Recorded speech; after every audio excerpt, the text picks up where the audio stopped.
I want to hear the story about the time that my brother and I had to do some business in Southern California and we had to stay at a friend's house for about 6 days, and the house that we stayed at was fucking haunted. Door on the floor. They have no idea who this was, what it was, if it was human or not. And luckily, this mama was not playing around. She literally sold that house and they moved out immediately.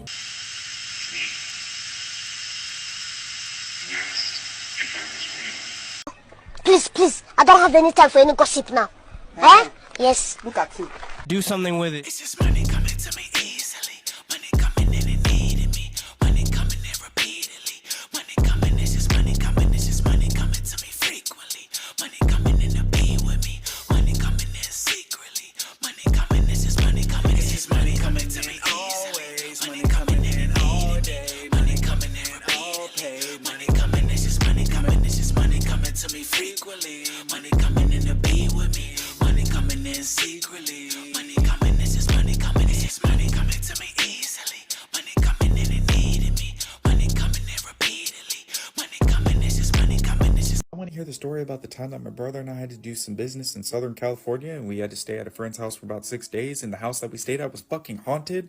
Oh yeah, here we go, okay? Let me just give you the layout. Alright, so the house was pretty nice, pretty big. So the downstairs was, the living room.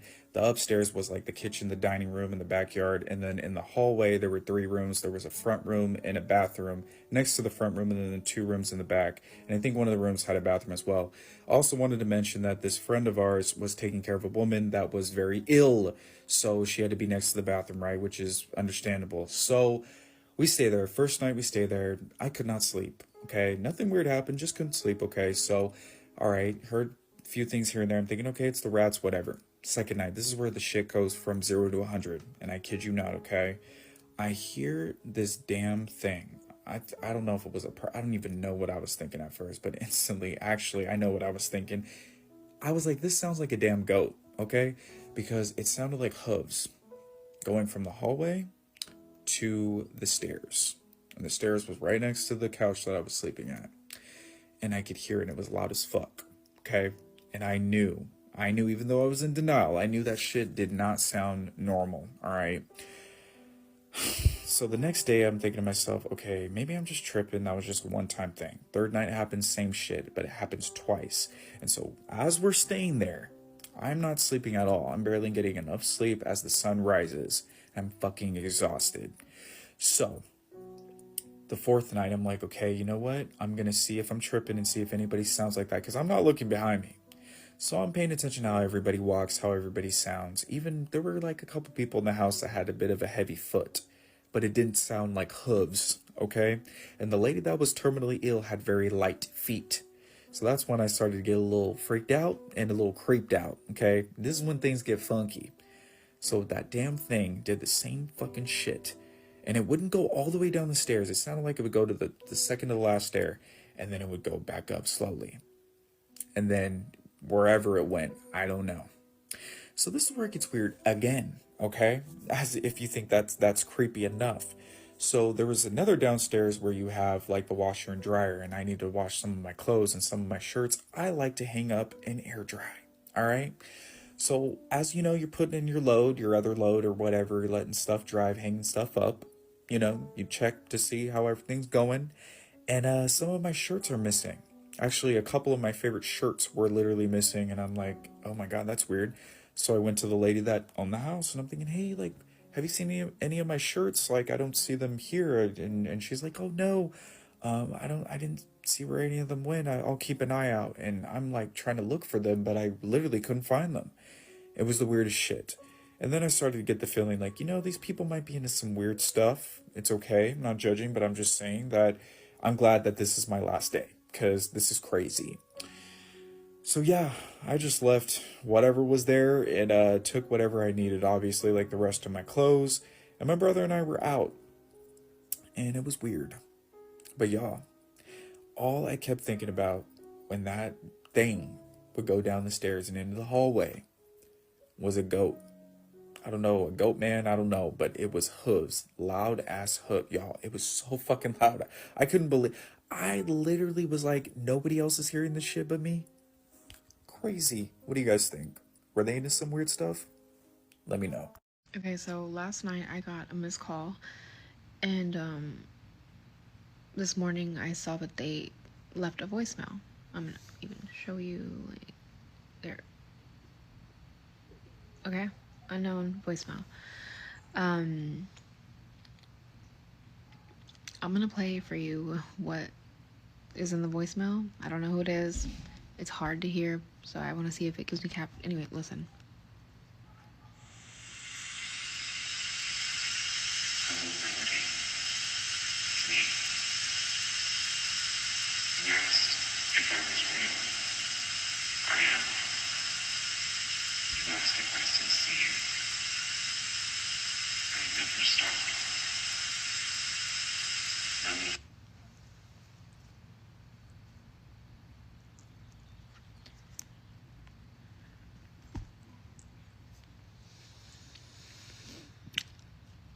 Okay, so after I posted the creepy voicemail that I got, I don't hear I love you. I don't hear anything positive in that.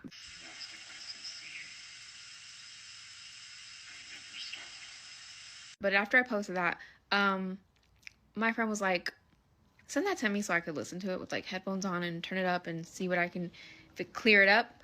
And I did. And then he responded, he's like, what is this? And I was like, what do you mean? He's like, I can't hear anything. And I'm like, I literally just sent the voicemail. Like, I texted the voicemail, you know? So he sends it back to me, right? And this is what I get back.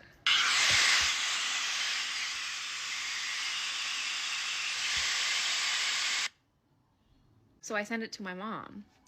And I'm able to take her phone and listen to it. This is what...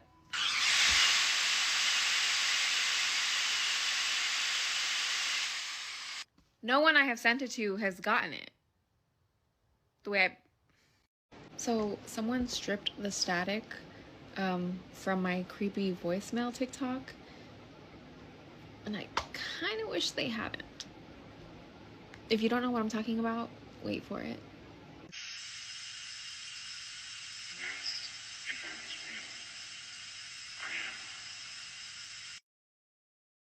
Hello, Melody. Me. You asked if I was real. I am. You asked if I sincere. I never stopped.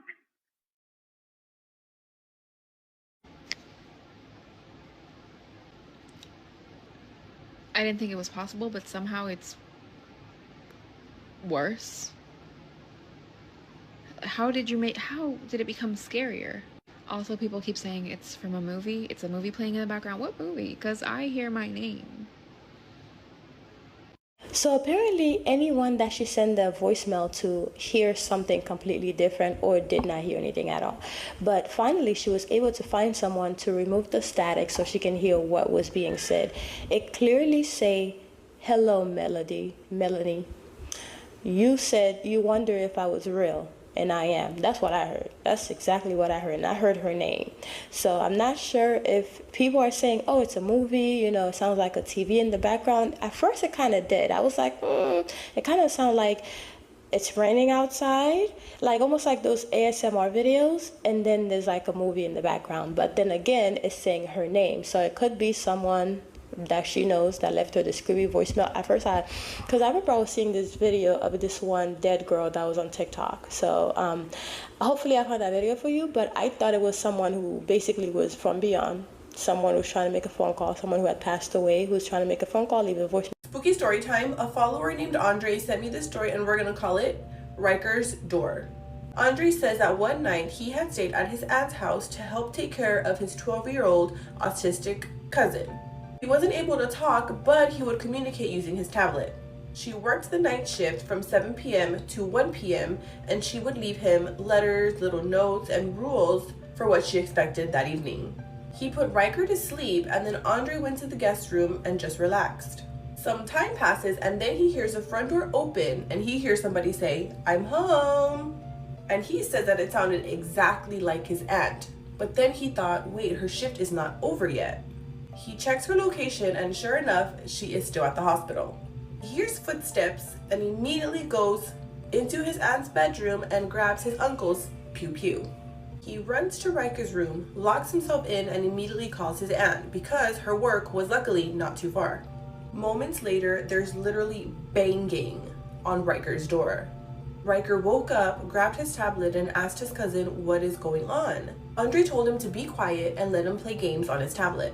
And Andre was so scared that he aimed the pew-pew at the door, just waiting for someone to just kick the door in.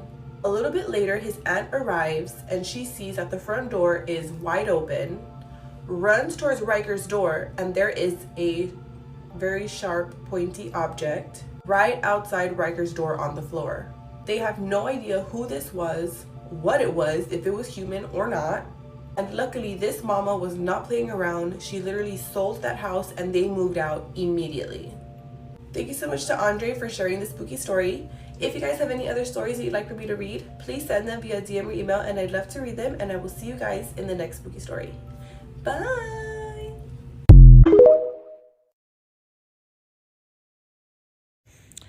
Whew, I almost went back there and got my bed, y'all. I almost forgot to give y'all this story time. So remember, this is not my story time. This is someone else's story time. They private messaged me. And if you would like to private message me and give me your story time, I don't mind telling it. All right, let's get into it. Now, this woman who gave me her story time is from South Carolina. She said that right now, the land that they own, her and her family, they've been owning this land for over 100 years. And right now it's being renovated. So she really, because of the renovation, I guess it sparked something, and she really wanted to know the family history. So she started asking her parents questions, and they kept tiptoeing. They really didn't want to give her any information. So she decided to give up on them, and she went ahead and she went to her great aunt. Now, when she got to the great aunt, and she started asking questions, the great aunt, whenever you ask older people questions, older people as in like 80s, 90s, they always get excited because it's just taking them back to the happiest times of their lives. And so she said that once she asked the great aunt, like, okay, so what's the saddest thing that happened on this land? She said the great aunt just stopped and looked at her and she said, I remember this black man worked for my father. And he no longer wanted to work for my father. He had gotten him a new job. And she said that he told her father, I'm sorry, but I have a different job now. And her father was so upset, he talked about it for days. And she said days went by, and she remembers her father waking her up in the middle of the night and putting her in the truck. And she said she remembers his buddies. They were following behind him. And they pulled up somewhere, and she had no idea where. And she started looking around, and she said that she was confused. So she said that it all made sense once her father and his buddies went into this house and they brought out this man. And the man was the black man that worked for her father who had just quit. She said that they took that man from out of his home with his wife and his children, and they lynched him. And once they lynched him, she said that her father pretty much tried to act like it was no big deal. But she said after they lynched that man, she saw him every single day. Now, she really starts to remember when she was sleeping in her bed, and she said that he really pretty much was torturing her every single night. He didn't allow her to get any sleep. And when she did try to sleep and she did fall asleep, he would shake the bed and he would knock things over. Now, she said one night when she couldn't sleep, she went and got her father, and she said, I can't sleep because that man is in there and he keeps on, waking me up. And so the dad was like, it's all your imagination. You're tripping, pretty much. You're tripping. So to put her at ease, he decided to sleep in her room on the floor. And she says when he slept on the floor, her great aunt said that she woke up to him being yanked out of her room by his leg and being pulled down the hall. She said she ran to the door, she looked down the hall, and she could see that man that he had lynched. Now, when she got to the end of the hall, she checked on her father and, asking him if he's okay, and he couldn't stand up because his ankle was broken. So what's been happening recently with this young woman is because of the renovation, her and her family have been finding things. So she said that she found one of those those little statue things, you know, where they painted them black and had a little red thing tied around the head. Not, I don't know if they call it Jemima things or what, but I know that they weren't good things to have. So basically, she said she found that, and her mom was just like, "Oh, they're worth a lot of money. You know, you should go ahead and just take it home, and I'm pretty sure you'll be able to sell it." Y'all, homegirl took it home, okay? And she said when she took it home, she said she had such a bad migraine. She just couldn't get rid of it. So she decided that she was going to just take a nap, took some Tylenol, took a nap. And she said when she woke up, she saw a black man. Now, mind you, she lives alone. And she don't got no black boyfriend, no black husband, none of that. I asked her all those questions. But she said that she saw this man. And she said that now she can't get rid of him. She said her family, they aren't religious. She didn't grow up in church. She doesn't know what to do. And, you know, at a time like this, she just has no clue. But she really wanted some pointers. And baby, I am so sorry. I don't know what to do. You said you got rid of the object and he's still there. So you really need to, I'm speechless. You really need to find someone who can come and bless the home for you to get rid of him. Because if he can hurt your father's ankle like that, do you understand how vengeful this spirit is? Oh, Lord. So this woman ended up telling her family members about what happened. She went back to her great aunt and she told her great aunt, like, "Oh, I found these little, you know, things with the renovation." And the great aunt started to describe what she found. And she said, "Oh, yeah, we had lots of those in the house, you know, sitting on the shelves. So you done took this thing home, baby." And now he was connected to that. And even though you got rid of it, he said he found him a new home. That's pretty much what he said. Now, she also said that she said something to her other family members about it, but like she said, they're not religious. They don't believe in stuff like this. So, of course, they're not going to know what to do in, in a situation like this. And to her surprise, she said that her great aunt told her, "Oh, yeah, I told my dad about it. I told your parents about it. I told them, you know, a long time ago that I saw this man after he was lynched." And everybody pretty much just think the great aunt is kooky. They think she out of her mind, honey. They think that woman is far gone. Okay?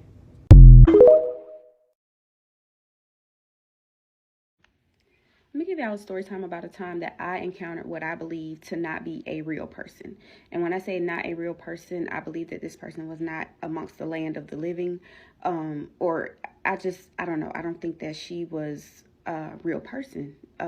So I think that she was an entity, or there was an entity inside of her. And so let me explain myself. If you don't believe in a supernatural realm or a realm outside of what you're living in now, then this video might be hard for you to grasp. So maybe about April. It was April. I had been going through a lot. I had been really sick, in and out of the hospital, just battling a lot. And I felt like I was like under spiritual attack, because every time I went to the hospital, they were having trouble finding things. You know, it was just like a lot of back and forth. And it was just like, the attack was so great. I felt like it was just not of this realm. Like, you ever go through something so crazy, so traumatic, that you're like, God, this don't even make no sense. The stuff that's happening don't even make sense. Like, that's where I was at that point in my life. So this one particular night, I had been having some issues. I had been in and out of the hospital, but I was feeling better. But my mom came down to stay with me. She came down from out of town to be with me. So I was coming from work, and I worked out of town. So I was like maybe 3 hours away, and I was finishing up a contract. So this particular night, I was on my way home, and I called my mom. I was like, "Hey, do you need anything from the store before I get home? Because I got to pass the store anyway." Now, this store by my house, at that point, I had never been inside of the physical store, but I would always get gas at the pumps, like, because they have tap to pay. So I never had to physically go in. But this night, my mom was like, "No, it's fine." And she was like, "Well, you know what? You can stop and get me such and such." So I pulled up to the store. When I pulled up, I immediately noticed that it had to be about almost 10 o'clock at night. There was not a lot of people in the store. There was the clerk, there was one person at the counter playing lottery, and there was myself, and then there was a young lady in the store. Now, I went up to the, in my mind, I was like, well, let me scan the store and see if there's anything that I would like. Like, if I see a snack, I'm going to get it. So I just did a quick little 1-2 throughout the store. I didn't see anything. I was already tired from driving. So I turned around from the cooler to get ready to make my way toward the checkout counter. And in the aisle behind me, maybe about 5 feet away from me, there was a Caucasian girl. And when I turned around to her, she was facing me. She had nothing in her hands. She didn't appear to be shopping. I can't even put an age on her, guys. You know how normally you can guess about a person's age or maybe generalize them and say she was a young girl, she was an older lady, she was middle age. I couldn't put an age on her at all. When I turned around to her, when I turned around to look at her, she might have been about my height. She had shoulder length, strawberry blonde hair. Like, it was like it wasn't strawberry blonde. It was the reddish brown looking hair. It was about right here. And her face was ghostly pale. And I'm not one to judge off appearance because I'm a nurse. I've been a nurse for a long time. So I know that there are illnesses that can affect a person's appearance. This was not like that, y'all. This was nothing like I had seen before. She was the color of this binder. Her face was the color of this binder, but not in a skin texture way. Her face had a kind of almost textured look, like a flaky, floury, ill look. But that wasn't it. That wasn't what did it. When I turned around, she said, we locked eyes. Okay, when I turned around, we locked eyes because she started speaking to me. Her head was positioned in a very unnatural way. She was like, "You're so pretty." And when we locked eyes, my heart dropped. I had a feeling of dread, of fear that consumed me. And she was giving me a compliment, but everything about her gave unnatural. Everything about her gave unreal. Her head that was tilted to the side like this, the way it cocked this way when she spoke to me. Her face was pale. It looked like she was sick. Her lips were like a strawberry, like a cherry red. Her eyes were like a greenish brown. But it was everything about her body movements, everything about her tone, everything about the way she looked at me that scared me. My heart dropped, y'all. And I'm going to tell you exactly who she looked like. I don't know if you guys remember the movie The Exorcist, the original one. She looked exactly like the little girl that was sick in that movie. And I don't watch scary movies. I don't bring scary movies into my house. This is a movie that I saw as a child that I probably watched with my cousins growing up. That's how I was able to identify. And so I said, "Thank you." And I made my way to the counter. When I went to the counter, she didn't continue. I don't even know what she did behind me. I made my way to the counter and I checked out. I got in my car and I was so scared, y'all. I turned around and checked my back seat. I looked in the back seat. This is how scared I was. And as I'm backing out of the parking lot, the convenience stores, they have glass panes. So I'm driving really slow, looking like to see, is she checking out? And I saw her sweatshirt briefly in the store, but I didn't see it anymore. And then I looked at the cars, like, I'm trying to make sense of this. I'm looking at the cars, like, what kind of car could this young old lady be driving? Like, because she wasn't old enough to where she was just hanging out in the convenience store. She wasn't hanging out. There was nobody. It's not a convenience store where people loiter. She wasn't young enough to just be in there just doing nothing. She would have had a purpose. But I never saw her anymore. Like, I saw her sweatshirt, but then it's like she turned around from the counter again. But y'all, when my husband called me, I said, "Can I tell you something?" He said, "What?" I said, "I think I just saw a spirit." I said, "Everything in me feels like she was not real." I said, "In the energy shift that I felt when I locked eyes with her, I'm terrified. I was scared driving home. When I got to my house, I told my mom about it, and my mom immediately said, "Neek," she said, "that wasn't a person." She said, "That was a spirit." She said, "And if she was a real person, God allowed you to see the spirit that was operating in her, or a demonic entity that was in her." Pause, y'all. I told y'all that I had been battling a sickness that month. So that morning on my way to work, I was listening to my prayer, my worship. I was listening to a sermon. And at the end of it, I was praying and I was asking God to reveal to me what was going on around me. And I said this prayer, like, reveal to me the spirits inside of people, like allow them to expose themselves, just because I just wanted clarity about the people that I was around and that was in my space, because I was just going through so much. Fast forward to this encounter. I had forgotten that I even prayed that prayer until my mom brought it back to me. She was like, "And if it was a person, God maybe just allowed you to see the demonic entity that was operating on that person." Y'all, I don't know if y'all believe me or not. I don't know if y'all have ever experienced this or felt this way or not. Listen, everything in me tells me that I didn't encounter a real person, that she was not a real person, that was a spirit, that was an entity, that was something that God had allowed me to see with my spiritual eyes. The fear that I felt, the dread that I felt when I locked eyes with her, I looked at her, my heart dropped. I immediately felt panicked. I felt scared. I felt like, this ain't right. She ain't right.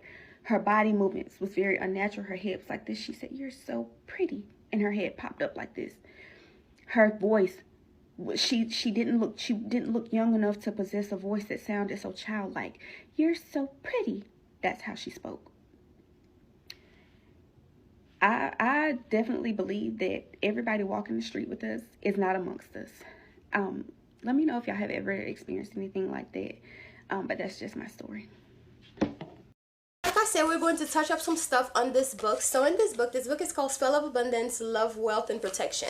So in this book, on the first page, actually, I have a glamour affirmation that you will basically say, you stand in front of the mirror and you stare at yourself and you admire yourself and you will say to yourself how beautiful you are. You'll basically seal this your beauty, like your glam, after you've done your makeup, or even stand in front of the mirror naked with nothing on, so you can really reaffirm yourself of your beauty, of your confidence and all that. This book is mainly for like self-confidence and self-elevation, you know, calling the goddess in you, calling the divinity in you, you know, calling the beauty in you, and also work with the moon, because the moon represents the woman, the mother, womb, water, all of this. So yeah, I have all the steps in here of all the spells that you need to do. It even has one to get rid of unwanted guests. It's pretty funny. To get rid of unwanted guests.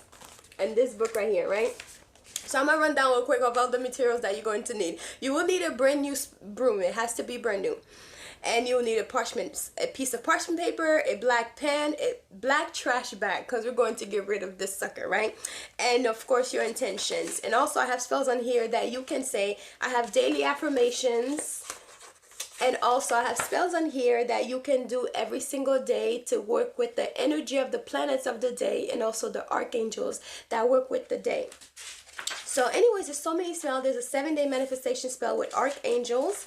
And let's see. A 30-day money spell with bay leaves and the Fihu sign, which is a money sign. It's like an F with the extra part. Anyways, the symbol is there, and I even show you like what you need to do, what the sigil look like, all that, and the keys to enhance your spell. So there are different things on here on how to enhance your spell and basically grow your finance, grow your love, self-love, self-admiration, chance to say to yourself to give you that extra energy to go about your day. And also tips to enhance your spell. Oh, I already said this. And morning coffee abundance prosperity spell. You guys remember I just shared a video about morning coffee and how important it is when it comes to hoodoo, and how you can basically use your first cup of coffee in the morning to manifest a better life or a better day, or to bring forth money to you. So don't let, you know, you're already doing these things anyway, so you might as well just incorporate something a little bit extra to basically boost your thing. And here's to influence your boss spell. So this one, I'm sure people who are actually working are going to love this. It's to influence your boss and attract favors towards you at work. Because look, in this economy, we're all working and we need some boost at work, and we also sometimes need to be tied to our job, so therefore you don't get fired. You know what I mean? So there's some stuff that you could do to basically tie yourself to your job, and or tie the job to you. And once you're done and you're all tired of that job, you can get rid of it. It's not something that's completely permanent, but use magic, guys. It's here for you to use. You have the herbs in your closet, you have the herbs in your pantry, you have the candles that you could just simply buy some candles super cheap. Use magic to elevate your life. Use magic to make yourself better. Let me tell you, Jesus was out here using magic, okay? Walking on water and stuff and turning water into wine. Sounds like magic to me. But anyways, guys, I'll talk to y'all later. Bye.